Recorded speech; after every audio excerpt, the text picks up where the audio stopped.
Et surtout, ils ont fait une route avec une parcelle qui est illogique. La parcelle ne permet pas une bonne circulation transsaline. Et quand on est le dimanche, quand on est en période de vacances, quand on est en période touristique, là-bas est bloqué. Quand vous êtes bloqué. S'il y a quelqu'un à 14 ans qui a un accident ici, il est mort. À part si on finit par bateau, par hélicoptère chercher. Tout ça pourquoi? Parce qu'il y a un béquet, et là on a ce travail-là, il y a un béquet qui a dit qu'il a presque toute la parcelle, c'est de gentil qui a toute la parcelle, presque toute la parcelle qui a lui. Et les élus n'ont pas pu empiéter de 1,50 m, 3 mètres, entre 1,50 m et 3 mètres sur sa parcelle pour soulager toutes les 2 millions de personnes qui visitent Saline. Donc on a ce gros problème-là. Il n'y a même pas une possibilité de l'expropriation pour le bien public, pour le bon fonctionnement public. Voilà. Et il est même pas. En fait, il a décidé que c'est à lui et personne ne dit, les élus ne disent pas quoi que ce soit.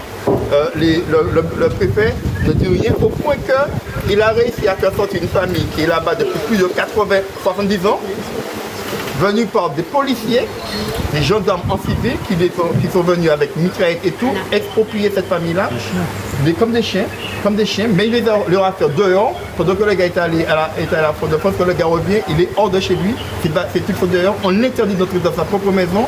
Pourquoi? Parce que le béquet a dit que c'est à lui, il y a un procès en cours, que le préfet est en train de perdre, mais vous avez décidé que c'est lui qui nous l'aura le préfet. Donc tout ça pour vous dire que nous aujourd'hui, au Désir-la-Mer par exemple, on a un problème encore plus grand que Garde. Depuis l'époque de Garcin, Garcin se battait avec nous sur ça.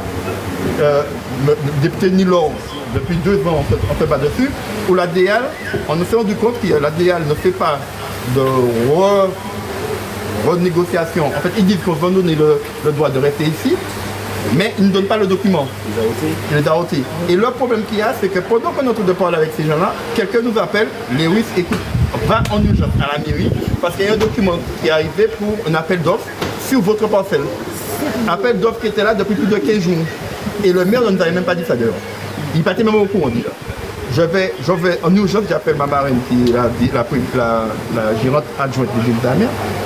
Va urgemment en mairie, il y a un document qui est arrivé. Le document nous demande des choses que personne ne peut remettre en un mois. Il faut un projet durable. Il fallait toutes sortes de choses qu'on a demandé à des notaires, à toutes sortes de personnes, à des bureaux d'études de travailler jour et nuit pendant un mois pour leur amener le document au jour près, à 1 heure de fermeture. Quand on remet le document, la DIA nous dit mais comment vous avez fait pour mettre ce document-là dans les temps? Pourquoi? Parce qu'il y avait un dossier de béquet qui était déjà là à être déposé. Pour si on ne déposait pas le dossier, on était dehors. Et ça fait 3 ans et demi que ce dossier a été déposé. On n'a pas encore donné le document qui permet de garder ce petit bout de terre que cette famille-là a depuis presque un siècle. Donc tout ça pour vous dire que le combat que Sauver Saline est en train de faire aide toute la population martiniquaise parce qu'aujourd'hui, on ne sait pas ce qu'on va faire en Saline. On ne sait pas. Quand on dit à l'ONF, mais fermez les salines, faites les gens entrer par bateau, c'est peut-être une solution pour les voitures. Ils ne savent pas. Quand on leur dit, si on doit faire la route, et leur dit c'est de 2 mètres, comme ça tout le monde rentre et sort, c'est pas bloqué. Tout ce qu'on donne comme solution, en fait, ces gens-là, on a l'impression, et ça va très bien pour eux. En fait, le bordel qu'ils sont en train de montrer, quand ils ne vont pas récupérer toute la merde des bordures qui sont là, qu'eux-mêmes, ils ont pris le temps de mettre de côté, il y aura même aller plus loin qu'ils partent du roi, c'est là où les mouns sauvages à Cabo, ces bordels, il y aura venu, il y aura tiré aussi. Donc ils ressemblent tout.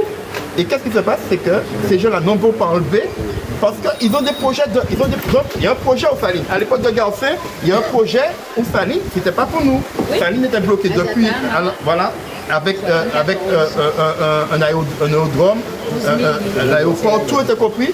Et aujourd'hui, ils essaient de faire comprendre que les campeurs de l'association foutent le bordel pour pouvoir donner ça à une société étrangère. C'est une société étrangère qui aura le droit de gestion des salines.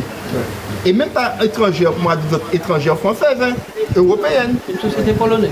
Une société polonaise. Mais étrangère française, là. Oui. Oui. Donc tout ça pour vous dire que si on vous... Merci d'être là, les députés, je vous remercie beaucoup.